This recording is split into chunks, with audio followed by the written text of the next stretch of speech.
हे दृश्य आपल्यापैकी बऱ्याच जणांच्या ओळखीचं आहे. हे निरागस चेहरे, स्वच्छ सुंदर वातावरण, हा निसर्ग, निखळ आनंद, या साऱ्यापासून आपण फार लांब आलोय. पण आपल्याला या वातावरणाचा आनंद उपभोगू देणाऱ्या शाळा मात्र तिथेच आहेत, तशाच आहेत. त्यांच्या भिंतीतला ओलावा टिकवून आहेत.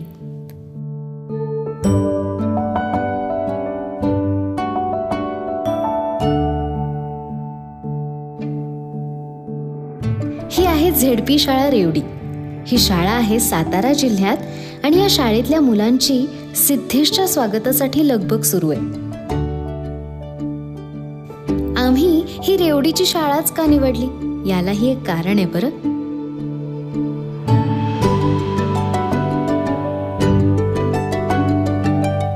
पण हा सिद्धेश आहे तरी कोण? This is an app of Maharashtra. For the next 30 days, I'm traveling to 30 underprivileged schools to raise 3 crore rupees. Moria. सिद्धेशने social मीडियाच्या माध्यमातून अशा असंख्य गोष्टी जगासमोर आणायचा विडा उचललाय. ही आहे आरोही, जिचा एक व्हिडिओ व्हायरल झाला. माझे वडील वारले त्या चौथ्या दिवशी मी प्रॅक्टिसला गेले. बाप रे बाप. ये है आरोही, a wrestler I met on the 24th day of my school series, जहाँ मैं पहुंचा ZP रेवडी स्कूल इन सातारा, जो खंडोबा मंदिर के अंदर है, and that's where I found this lioness. कुणासाठी बनायचं तुला पहिलवान? माझ्या वडिलांसाठी. तर त्यांनी पण असे केले काही कुस्ती वगैरे? नाही, त्यांची इच्छा होती की मी कुस्ती खेळावं. त्यांची मागच्या वर्षी म्हणजे ते मरण पावले. तुझं इन्स्पिरेशन कोण आहे बाळ? माझं इम्प्रेशन साक्षी मलिक. तुम्हाला वाटतं पहिलवान आहे ती ऑलिम्पिक्स मध्ये जाईल? हा, तिला भरपूर पैसे हवे असतील पहिलवान बनवायला, मग काय करूया आपण? सर्वजण आपण पैसे गोळा करू. काय काय गोष्टींची गरज आहे? मला सपोर्टची गरज. पहिलीच पैलवान असेल या गावातली की ती मुलगी असून कुस्ती खेळते. क्या बात आहे. या पूर्ण मेहनतीमध्ये अशी कोणती गोष्ट आहे जी तू कमावलीस? नाव. आणि कोणती गोष्ट आहे जी तू गमावलीस? वडील. सगळं तुझं आहे. आता एवढा सगळा पुरस्कार आहे, असा कोणता पुरस्कार आहे जो तुला मिळवायचा? ऑलिम्पिकचं मेडल, गोल्ड मेडल. एक स्वप्न, आणि ते स्वप्न पूर्ण करण्यासाठी या चिमुकलीच्या डोळ्यातली जिद्द लाखोंच्या डोळ्यात पाणी आणून गेली. पण या व्ह्यूज आणि लाईक्सच्या पलीकडे सुद्धा काही घडलं का?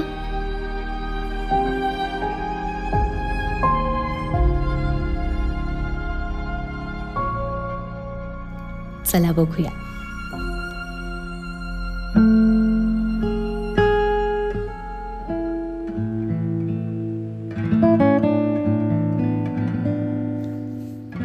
आज या मुलींसोबत जेव्हा मी या मंदिरातल्या शाळेत आले ना, तेव्हा इथे वेगळंच चैतन्य जाणवलं.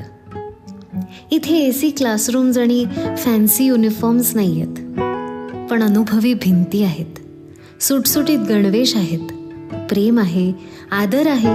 इथे प्रत्येकाची पाणीदार, तीक्ष्ण आणि बोलणारी नजर आहे. आणि म्हणूनच ही शाळा खास आहे. आपली मुळं कदाचित इथेच रुजू शकतात, ही आंतरिक भावना माझ्यासारख्या शहरी मुलीच्या मनात निर्माण होणं ही या वास्तूची जादू आहे.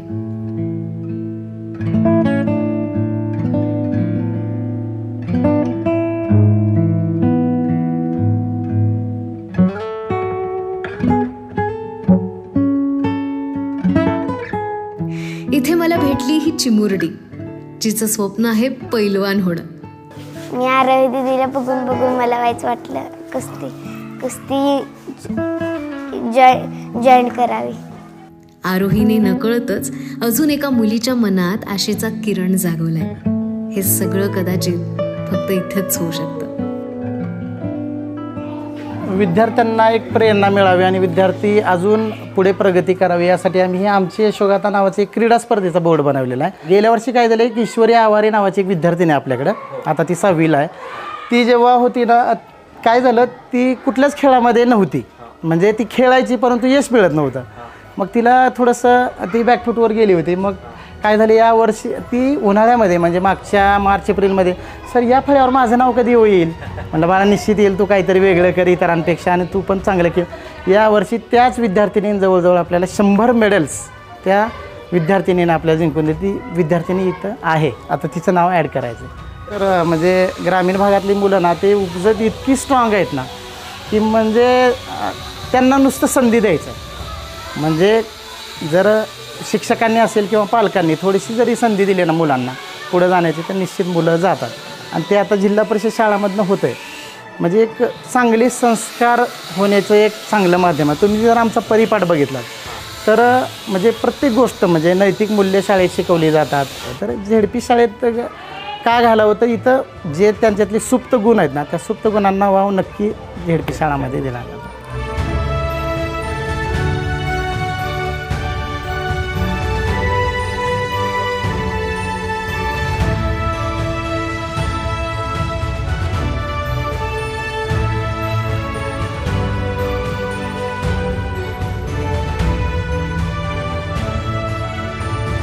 आरोही आवारे नावाची जी विद्यार्थिनी आहे कुस्तीमध्ये असलेली, तिचा व्हिडिओ व्हायरल झाला आणि आरोहीला तर आता संपूर्ण महाराष्ट्रातनं मदत होते. हे सगळं श्रेय दादांचं आहे. आणि शाळेमध्ये माझं एक म्हणजे स्वप्न होतं की इंटरॅक्टिव्ह पॅनल आपल्या शाळेतसुद्धा असावा, की ज्या मोठ्या शाळांमध्ये असतो, प्रायव्हेट शाळांमध्ये असतो. छान प्रकारे म्हणजे दादामुळं खूप म्हणजे शाळेचंच नाही तर मराठी शाळेचं जग बदललं. इथे मला नॉस्टॅल्जिया येतो कारण इकडे मी जेव्हा फर्स्ट टाइम आलो ना, I just entered and there were like all the kids like standing like this. I guess they are standing like this again और व्हॉट. I knew it.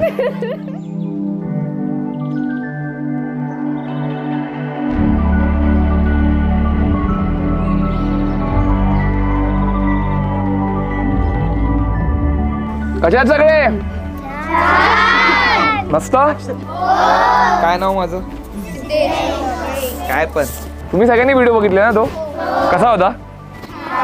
मग काय वाटतं, काय आलो आम्ही परत का आलोय?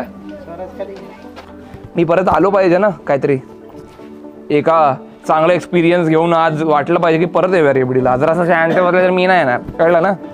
हां, बाकी महात्मा फुले, सावित्रीबाई फुले यांच्या आशीर्वादाने, यांचं इन्स्पिरेशन घेऊन, यांच्या कहाण्या ऐकून समजून आणि जोपासून आपण पुढे जायचं आणि मागे बघायचं नाही. मला स्पीच करायची सवय नाही आहे, मला काम करायची सवय आहे ना. मग आपण कामच करूया.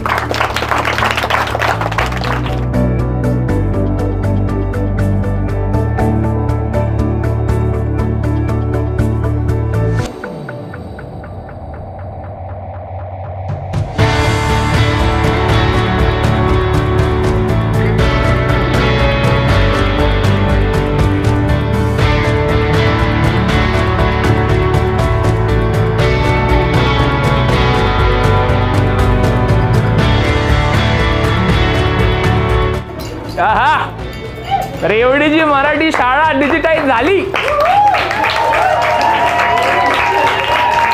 मी तुम्हाला म्हटलं ना की आपण पूर्ण अख्खं जग इकडे आणायचं आहे, तर आपण टेक्नॉलॉजी यूज करून पूर्ण जग इकडे घेऊन यायचं आहे. आत्तापर्यंत आपण कोणतंही स्वप्न जर बघायचं आहे तर त्याचं रूपांतरण कसं असेल ते इकडेच बघायचं. जर आपल्याला माहिती आहे की आपल्याला विराट कोहलीसारखं व्हायचं, जर आपल्याला माहिती आहे की आपल्याला सावित्रीबाई फुलेसारखं व्हायचं आहे, तर आपल्याला त्यांचे व्हिडिओ लावायचे, आपण त्यांचे फोटोज बघायचे, त्यांची कहाणी ऐकायची, ते काय म्हणतात ते ऐकायचं.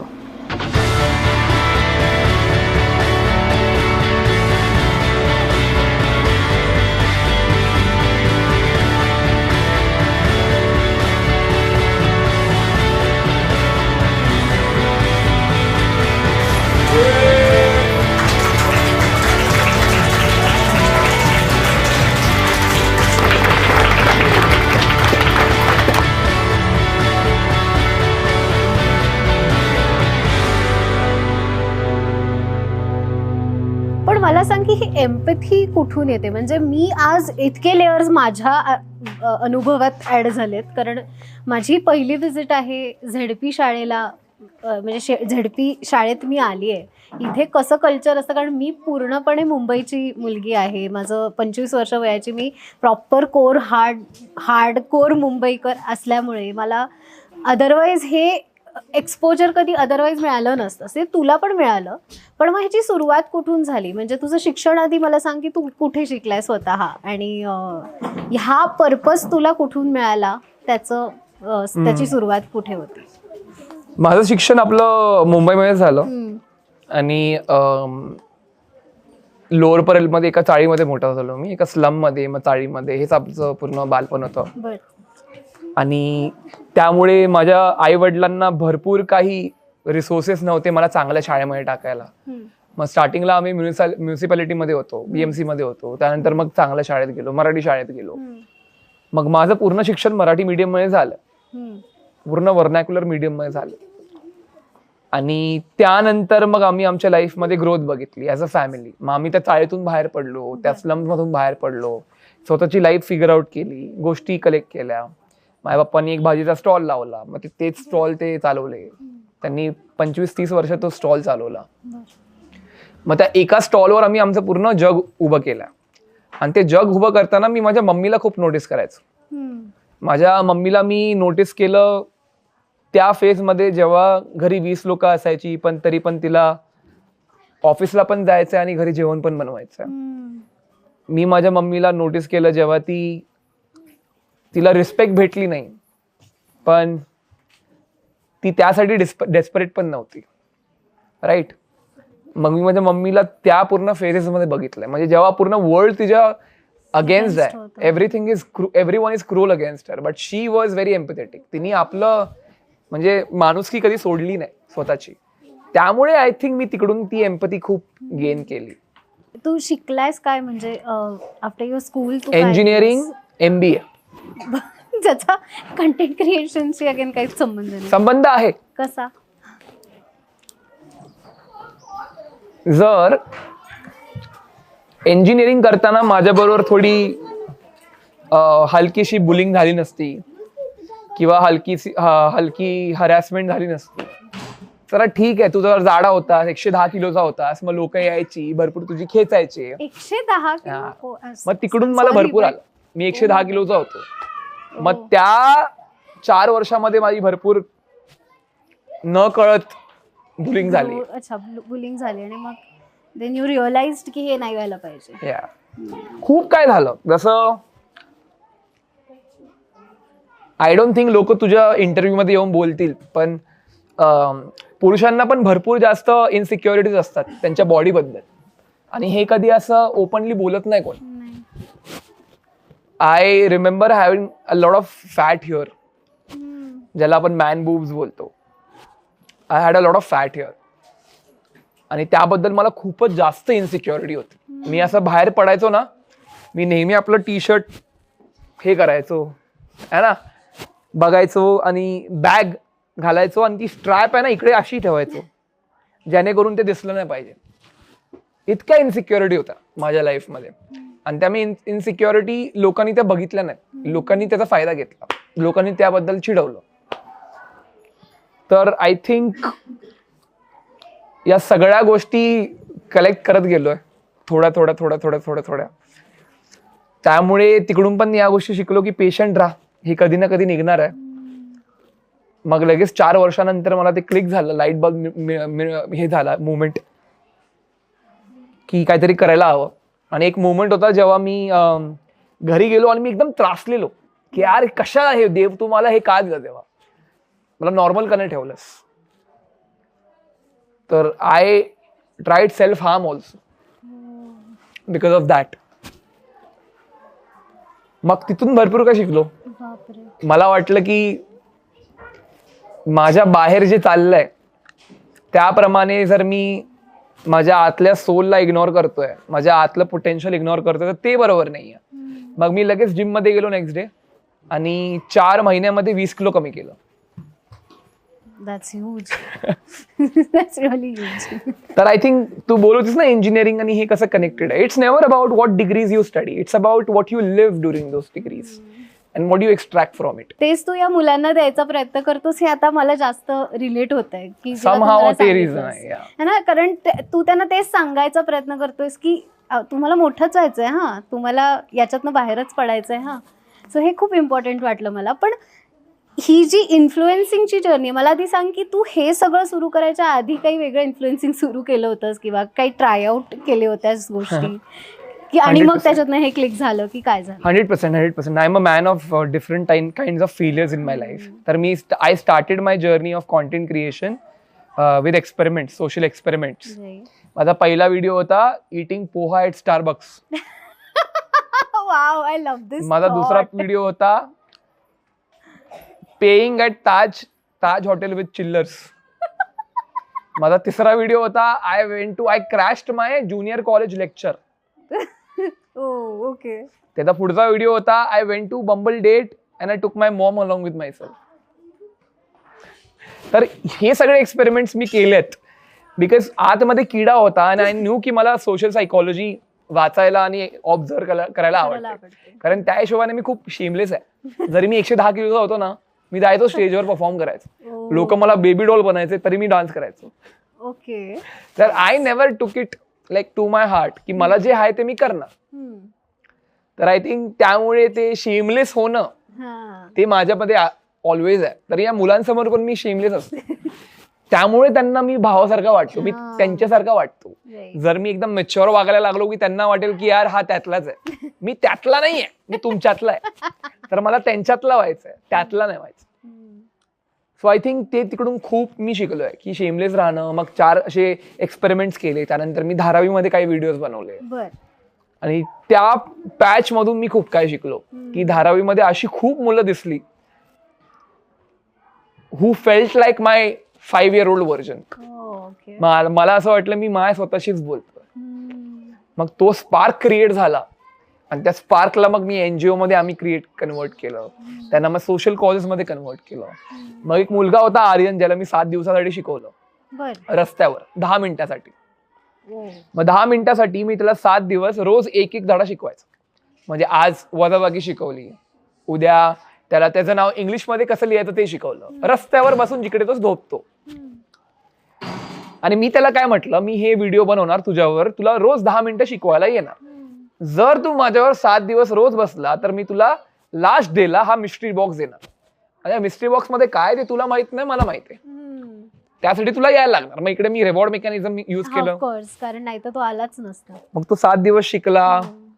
त्याला मी मॅनर शिकवले, त्याला मी ABCD शिकवली, त्याचं स्वतःचं नाव इंग्लिशमध्ये शिकवलं. सबट्रॅक्शन आणि ऍडिशन्स मी त्याला पैशांनी शिकवलं. कारण त्याचं attachment to money is through begging. मग त्याला चिल्लर्सच माहिती आहेत. मग त्याच्याकडे जे चिल्लर्स होते ते घेतले. त्या चिल्लर्सनी मी त्याला ऍडिशन शिकवलं. आर्ट यूज केलं. जर तुझं स्वतःचं घर असेल तर ते कसं दिसेल. मग त्यांनी त्याच्या स्वतःच्या पप्पांसमोर पहिल्यांदा काहीतरी ड्रॉ केलं. पप्पा त्याच्या बघून भारावले, इमोशनल झाले. आणि मग 7व्या दिवशी मग तो मिस्ट्री बॉक्स मी ओपन केला, ज्यामध्ये त्याचं पूर्ण आम्ही जे एज्युकेशन आहे ते स्पॉन्सर केलं. मग या जर्नी मधून मग मी भरपूर अशी होलसम ऑडियन्स गार्नर केली. असे भरपूर पॉझिटिव्ह लोक आली ज्यांनी मला आयडियाज देत गेले की हे कर, ते कर, हे कर, ते कर. असं करत करत एक शाळा अडॉप्ट केली पनवेलची.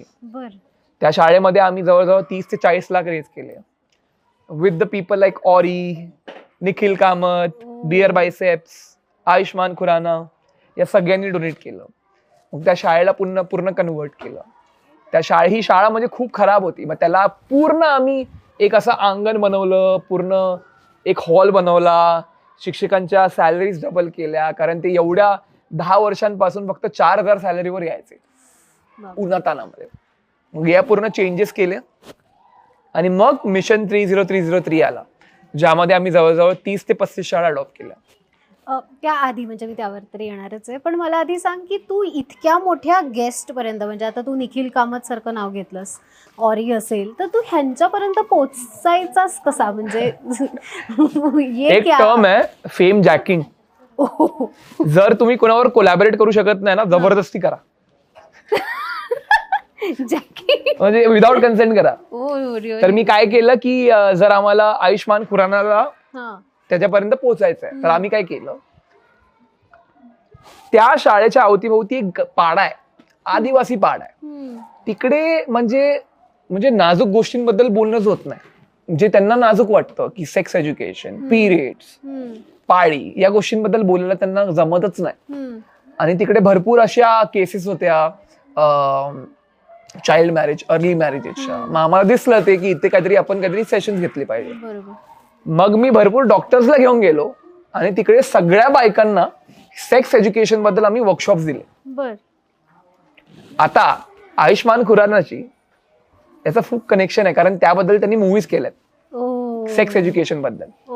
मग त्यामध्ये सर म्हटले की आम्ही आयुष्मान खुरानाचा एक पिक्चर पण बघितलेला, त्यामधून आम्ही हे शिकलो. मग आम्हाला वाटतं त्यांनी पण इकडे येऊन एक सेशन घ्यावं. मग हा मेसेज आयुष्मान पर्यंत पोहोचला, YRF पर्यंत पोहोचला. मग तिकडून ते कनेक्ट झाले आणि त्यांनी आम्हाला डोनेशन दिलं.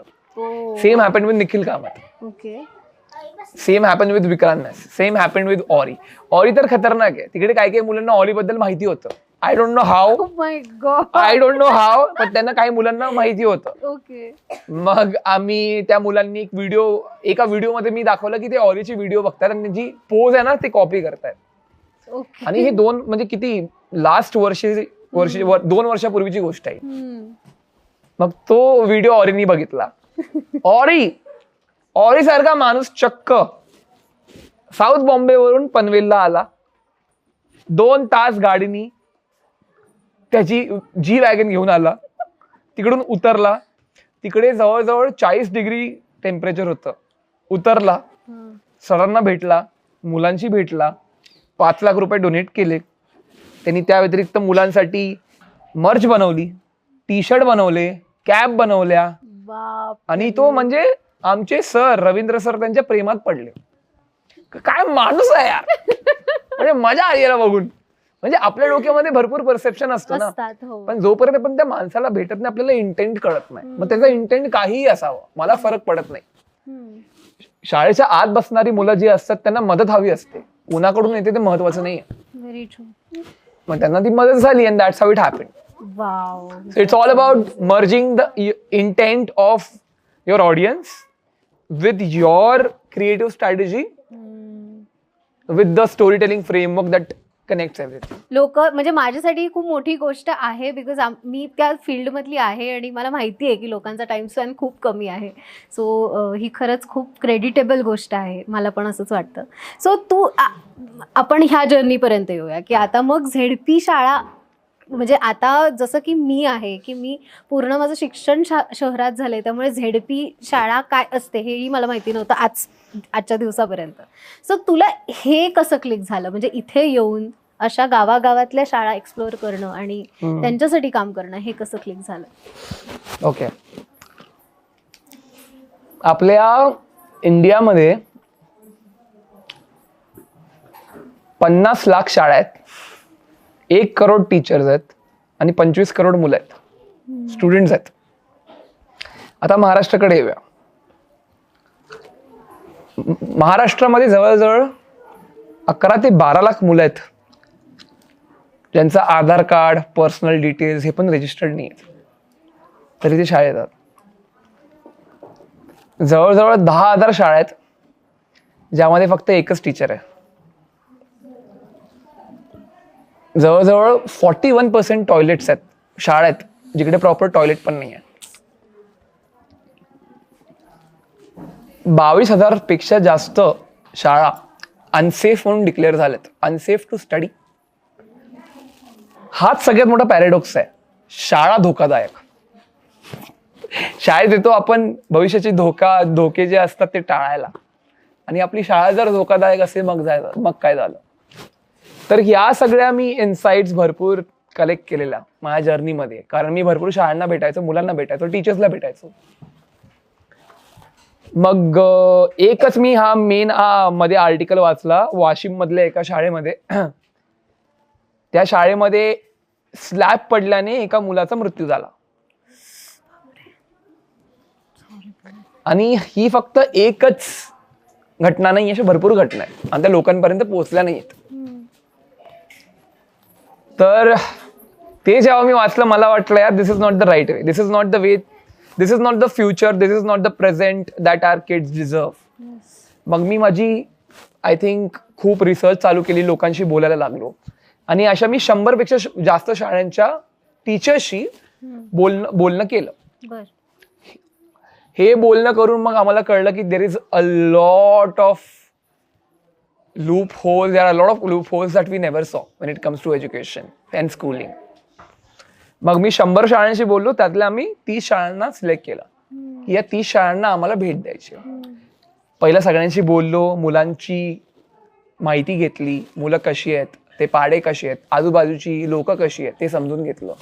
कारण जर तुम्हाला शाळा समजून घ्यायची आहे ना, तर तुम्हाला गावकऱ्यांशी बोललं पाहिजे. जर तुम्हाला गावाबद्दल माहिती पाहिजे तर शाळेशी बोल. हे किती छान आहे.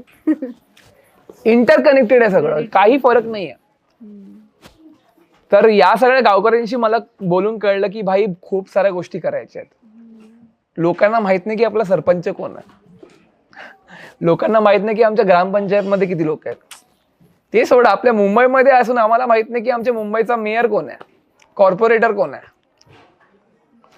तर there is a lot of unawareness, आणि जिकडे अनअवेअरनेस आहे तिकडे अपॉर्च्युनिटी आहे. मग मी फटाफट आम्ही प्लॅन बनवला माझ्या टीमनी, ऋग्वेद, प्रतीक, दीपक भाई, मंदार, सौरभ भाई, सगळ्यांनी मिळून एक प्लॅन बनवला. त्या प्लॅन मध्ये आम्ही 30 शाळा निवडल्या आणि त्या 30 शाळेला मी माझ्या स्कूटीवर भेट दिली.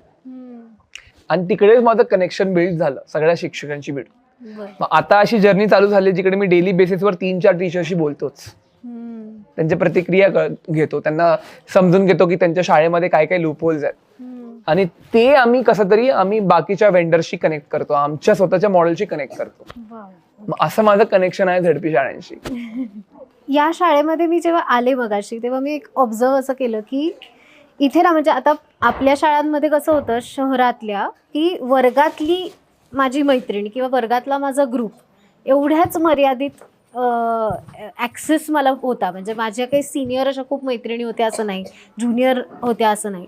पण इथे कसं मला दिसलं की सगळी 4थीची पण पोरं एकत्रच खेळतायत, 10वीची पण पोरं एकत्रच खेळतायत. आणि अमेयचं जे मी तुला मगाशी नाव घेतलं होतं की जो बॉईज टॉकमध्ये आला होता माझ्यासोबत, त्याने असं खूप वेगवेगळ्या गोष्टींवरती डिस्कशन केलं. त्याच्यातनं त्याने हा पॉईंट मला सांगितला की शाळा इज ऑल अबाउट, किंवा तुमचे मित्र इज ऑल अबाउट वेगवेगळ्या जनरेशनचे. म्हणजे तुझा मित्र हा तुझ्यापेक्षा मोठा किंवा छोटा असला पाहिजे, तो तुझ्याच एजचा असेल तर तुला एक्सपोजरच नाही मिळणार. तुझं जे आहे तेच त्याचं आहे, त्यामुळे ती फक्त रिलेटेबिलिटी मिळू शकते, nothing new in learning. So हे मला या शाळेबद्दल खूप मस्त, म्हणजे या शाळेबद्दल म्हणजे सगळ्या झेडपी शाळांमध्ये असंच असावं असं मी अज्युम करते. सो तू काय काय गोष्टी नोटीस केल्यास? म्हणजे इथे आल्यावरती शिपाई नव्हता, सगळी मुलं स्वतः झाडून पुसून सगळ्या गोष्टी, अख्खी शाळा छान स्वच्छ करत होती, हे एक मी नोटीस केलं. त्याच्यात त्यांच्या डोळ्यात जी निरागसता आणि जी तू म्हणालास ती क्युरिओसिटी मला दिसली, ही एक गोष्ट मी नोटीस केली. सो तू अशा कुठल्या गोष्टी वेगळ्या नोटीस केल्यास या झेडपी शाळांमध्ये फिरताना? असं काही तुला पर्टिक्युलरली आठवतंय का? खूप साऱ्या गोष्टी आहेत. जर एक्सलन्स बद्दल बोलायला गेलो तर एकदम लिस्ट आहे. एक झेडपी हिवाळी म्हणून शाळा आहे नाशिकमध्ये. ओके, हिवाळी, हिवाळी ओके, गावाचं नाव आहे. बर. आणि तिकडे केशव सर शिकवतात. बर. जवळजवळ 50-60 किंवा 70, आय थिंक 70 मुलं असतील. बर. आणि शिकवायला फक्त एक शिक्षक, केशव सर. ती शाळा सकाळी 9ला चालू होते आणि संपते रात्री 9ला. कसं काय? त्या शाळेमध्ये प्रायमरी शाळा आहे 4थी पर्यंत, पण आपल्याला लाज वाटेल एवढी जास्त त्यामध्ये त्यांच्यामध्ये एक्सलन्स आहे, हुशारी आहे. तिकडे एवढी मुलगी आहे, दुसरीतली मुलगी आहे, तिला 108चा पाढा येतो. 108. तिकडे 4थीतला मुलगा आहे, त्याला 999चा पाढा येतो. Are you like kidding me? तिकडे मुलं दोन्ही हाताने लिहितात. This is crazy. आणि तिकडे एकही बेंच नाही आहे. तिकडे मुलं खाली बसतात, खाली बसून एकमेकांना शिकवतात. शिक्षकांवर अवलंबून राहायची गोष्ट नाही. जर मला काही आलं तर मला कळलंय, मी माझ्या दुसऱ्या मित्रांना शिकवणार. तिकडे एक ग्रुप फॉर्म नाही होणार, तिकडे मल्टिपल ग्रुप एक्सचेंज होतात. तर एक ग्रुप आहे, त्यामध्ये एकमेकांना शिकवलं एका तासातनी यातली इकडली 3 मुलं उठणार, या ग्रुपमध्ये जॉईन होणार, इकडची 3 इकडे जाणार. ओ वाव म्हणजे इथे बोलतात ना गँग वगैरे काही नाहीये, इकडे कम्युनिटी आहे. वाव. इकडे सगळ्यांना शिकायचंय आणि त्यांना माहितीये जर एकत्र शिकायचंय तर एकत्र बसायला लागणार. मोठं काहीतरी बनायचंय तर मोठ्या लोकांचं ऐकायचं असं नाहीये, लहान मुलांचं पण ऐकायचं. वाव. कारण तिकडे असंही आहे की स्टँडर्ड नुसार नाही होत, तिकडे first second third fourth standard नाहीये. तिकडे एक्सलन्स आणि इंटेलेक्टच्या प्रमाणे लोकांना शिकवलं जातं, मुलांना शिकवलं जातं. वाव. आणि हे नाशिक मध्ये घडतंय. नाशिकमध्ये just like 2 hours away from Nashik main city. आणि शाळा एवढी अप्रतिम बनवली आहे, तुम्ही पागल व्हाल. असं वाटेल की म्हणजे तिकडे काहीतरी एक्सपेरिमेंट चालू आहे. एका प्लांट सारखं बनवलंय शाळा, छोटीशी शाळा आहे पण तिकडे सर स्वतः कृषी संगोपन करतायत. मुलांना शेतामध्ये जायला लागतं, तिकडे शिकायला लागतं शेतामध्ये काय चालू आहे. तिकडे बसतात, परत येतात, शाळेत बसतात, परत अंगणात जातात, बाहेर बसतात. एक तुमच्याकडे बेंच असणं किंवा जागा असणं इम्पॉर्टंट नाहीये, कारण तुम्हाला ती म्हणजे परवानगी दिली आहे की इंडिपेंडन्स दिले की तुम्ही कुठेही बसून काहीही शिकू शकता. सो आय थिंक ते इंडिपेंडन्स जेव्हा मुलांना भेटलं विथ द इंटेंट की भाई मला समोरच्या मुलाला इयत्तेनुसार नाही नॉलेजनुसार वागवायचं आहे, त्यापेक्षा बेटर काहीच नाही. आय थिंक हा मॉडेल प्रत्येक शाळेमध्ये आला तर मजा येईल. मग आपल्याला फक्त बेंचेसची गरज नाहीये, आपल्याला फक्त प्लॅटफॉर्मची गरज आहे आणि इंटेंटची गरज आहे. प्लॅटफॉर्म कुठेही आपण क्रिएट करू शकतो as long as we are curious. So I think that is happening. Second school is, किती गोष्टी सांगू मी तुला. आता एक शाळा आहे हनुमान एक शाळा आहे ती सोलापूरला आहे. बर. आणि ती शाळा हनुमान मंदिरात चालते. बर. आणि हनुमानच्या मंदिरामध्ये मुलं बसतात कारण त्यांची शाळा पडली आहे. आय रिमेंबर त्यातली एक मुलगी म्हटली की मी जेव्हा शाळेत होते तेव्हा माझ्या इकडे ते शाळेचं हे पडलेलं, रूफ पडलेली इकडे आणि तिला लागलेलं.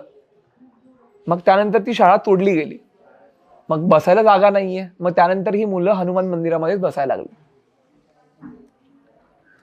आणि शाळेत येतात, रोज झाडू मारतात, साफ करतात, घंटी वाजवतात, हनुमान मंदिर आहे म्हणून हनुमान देवाच्या पाया पडतात, मग बसतात, जाताना पण पाया पडून निघतात.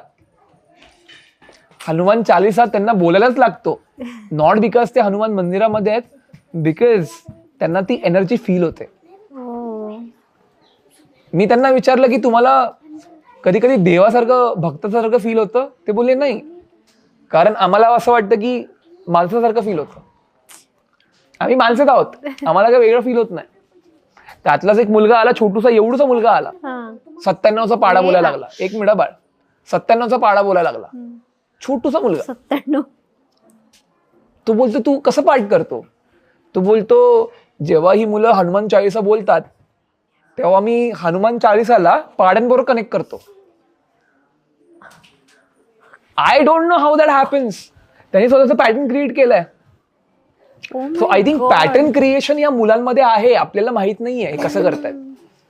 पण तेच एक चांगला शिक्षक भेटला आणि त्या मुलाला एक चांगला रिसोर्स दिला तर ते जे एक्स फॅक्टर आहे तुम्हाला दिसेल. जसं की आम्ही पण म्हणजे तू यायच्या 1-2 तास आधी आलो, कारण तू जसं म्हणालास की ती समजून घेण्याची गरज असते, त्यात माझी तर पहिलीच वेळ होती. तेव्हा मी त्याच मुलीशी बोलत होते आणि ती पण मला जेव्हा हे बोलली ना की मला आरोही ताईसारखं व्हायचं, तेव्हा आम्ही पण असे एकदम चकित म्हणण्यापेक्षा वी वर सो हॅपी की हे फक्त रील पुरतं नाहीये, हे फक्त कंटेंट पुरतं नाहीये, तर त्याचा परिणाम इतक्या लार्जर लेवलवर होतोय की आज तिच्याकडे बघून दुसऱ्या आणखीन 4 मुलींना वाटतंय की आपण पैलवान बनावं. ही खूप मोठी गोष्ट आहे. आणि आरोही या पूर्ण तालुक्यामधली पहिली फिमेल रेसलर आहे, which is a very big thing. Amazing. For her it might be a simple thing, but if we look it from a bird's eye view, it's everything. It's huge. आणि पैलवान म्हणजे पुन्हा तेच की gender आणि ह्या सगळ्या गोष्टी त्याच्यात येतातच ना, तर पैलवान बनणं ही आणखीन मजा आली आहे मला या मुद्द्यावर की यार. आणि मी लिहून देतो ती जाणार ऑलिम्पिक्स मध्ये, ती गोल्ड जिंकणार आहे. म्हणजे तुमच्या चॅनलवर सांगतोय की आरोही फ्रॉम सातारा रेवडी ऑलिम्पिक्स मध्ये गोल्ड मेडल मिळवणार म्हणजे मिळवणार, आणि मला एवढा कॉन्फिडन्स आहे की मी साईन करून घ्या माझ्याकडून. आपण सुरुवातीला म्हटलं की व्ह्यूज आणि लाईक्सच्या पलीकडे सुद्धा काही घडलं का? तर हो, घडलं. मैम आप कैसे हो? मैं बहुत अच्छी हूँ बेटा, आप बता दो कैसे हो? अच्छी हूँ. जब उसने कहा कि उसकी इंस्पिरेशन साक्षी मलिक है तो मैं सच में इमोशनल हो गई. उसके शब्दों ने मेरे दिल को छू लिया और उसके जज्बे में मुझे मेरा बचपन दिखा. वही हिम्मत, वही जुनून. ये शुरुआत है और अगर ऐसे ही मेहनत करते रहोगे तो आप देखना आप बहुत आगे तक जाओगे. आपको बहुत लोग हेल्प करने के लिए आएंगे, बहुत सपोर्ट मिलेगा आपको हमेशा. मी नक्की मेहनत करेन. और मैं बस यही कहना चाहूँगी कि मेरी तरफ से आपको जो भी हेल्प की ज़रूरत होगी, हमारा अखाड़ा है यहाँ, आप कभी भी आओ, मेरी तरफ से फ्री ट्रेनिंग आपको मिलेगी. और हाँ, मैं कुछ अपने जो नाम लिखे हुए सिंगलेट और टी शर्ट्स और कुछ किट भेजूंगी आपके लिए कि आप और ज़्यादा मोटिवेट हो और मेरी तरह ओलंपिक्स तक पहुँच के मेडल जीतो. हे बघा, साक्षी मलिक यांनी आरोहीसाठी गिफ्ट पाठवलंय. काय बघ खोलून. इंडिया. हो हो हो हो हो. वेदिका, तुला मोठं होऊन काय बनायचंय? कुणासारखं?